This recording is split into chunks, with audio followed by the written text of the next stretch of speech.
Howard Kurtz, Biden's fortunes fall as some sympathetic conservatives turn on him. Media Buzz host Howard Kurtz joins Martha MacCallum to weigh in on the media stepping back from continuing to cover the crisis in Afghanistan after the US exit on the story of political punditry where a stock market, Joe Biden's shares would be trading at an all-time low. Washington, like Wall Street, can be subjected to wild swings. The president's fortunes were thriving 2 months ago and then started plummeting, what financial analysts would call a correction. Now there's a Biden bear market. But for those not caught up in the frenzy of the moment, things are rarely as wonderful or horrible as they seem. The Biden White House was never as wildly successful as its biggest boosters contended, and the political obituaries of its greatest detractors may be a tad premature. People have short memories, and politics, like day trading, can be a crapshoot. This is not to deny the recent damage suffered by a 78-year-old president. Trust and credibility can be hard to regain once they're lost. The Biden bashing is hardly confined to the right. Late last month, as the administration mounted a desperate and chaotic effort to evacuate Americans from Afghanistan, the leading organs of mainstream media unleashed a sustained barrage of criticism. President Biden is mired in the most devastating month of his tenure in office, struggling to contain a deadly crisis in Afghanistan, an unyielding pandemic, and other setbacks that have sent waves of anger and worry through his party as his poll numbers decline, said the Washington Post. The mainstream media seem to be moving on from President Biden's chaotic withdrawal from Afghanistan. With President Biden facing a political crisis that has shaken his standing in his party, Democrats across the country are increasingly worried about their ability to maintain power in Washington, as his administration struggles to defend its chaotic withdrawal from Afghanistan and staunch a resurgent pandemic that appeared to be waning only weeks ago, said the New York Times. And things have only gotten worse with the coronavirus, with Biden tacitly admitting the failure of his persuasion strategy in moving to impose sweeping vaccine mandates. Biden's low-key style, explicitly marketed as an alternative to the frenetic Trump years, is soothing when things are seen as going well.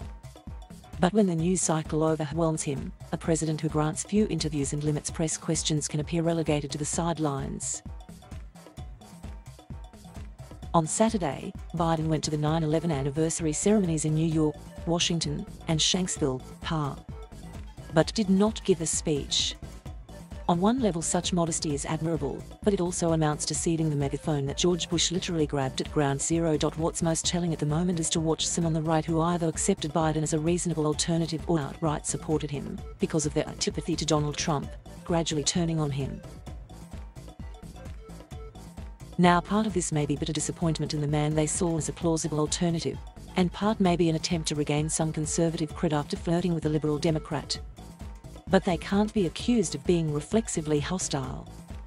Biden was always fundamentally a default president, elected in opposition to Donald Trump and initially buoyed by the contrast to his outlandish predecessor, says National Review editor Rich Lowry. But after losing Trump as aide foil, Lowry says, Biden botched the Afghanistan exit and didn't appear in control. Privately, Democrats must know that his performances at his press conferences weren't reassuring, let alone commanding. The problem Biden has is that any act of incompetence will, fairly or not, raise questions about his age, even if he would have done exactly the same thing at 38 that he's now done at 78. This isn't a position of strength from which to deal with another structural problem that was submerged by his initial success getting new COVID-19 spending and by wishful press coverage, uncomfortably narrow margins in Congress. And that is undeniable. With Joe Manchin able to block anything too costly or liberal in the Senate, and the AOC wing able to sink anything too moderate, the clock is ticking on Biden's domestic agenda before the likely loss of the House next year. Bret Stephens, the New York Times conservative who voted for Biden, calls him a diminished president. Joe Biden was supposed to be the man of the hour, a calming presence exuding decency, moderation, and trust. As a candidate, he sold himself as a transitional president, a fatherly figure in the mold of George H.W. Bush who would restore dignity and prudence to the Oval Office after the mendacity and chaos that came before. Now, says Stephens, Biden has become the emblem of the hour, headstrong but shaky, ambitious but inept. He seems to be the last person in America to realize that, whatever the theoretical merits of the decision to withdraw our remaining troops from Afghanistan, the military and intelligence assumptions on which it was built were deeply flawed, the manner in which it was executed was a national humiliation and a moral betrayal, and the timing was catastrophic. His takeaway: Biden is proud, inflexible, and thinks he's much smarter than he really is. Naturally, if the virus is fading and the economy rising next year, we could be in for a Biden bull market. That's especially true if he can muscle through some of his spending bills that funnel aid to lots of folks. But for now, his stock has taken a major hit.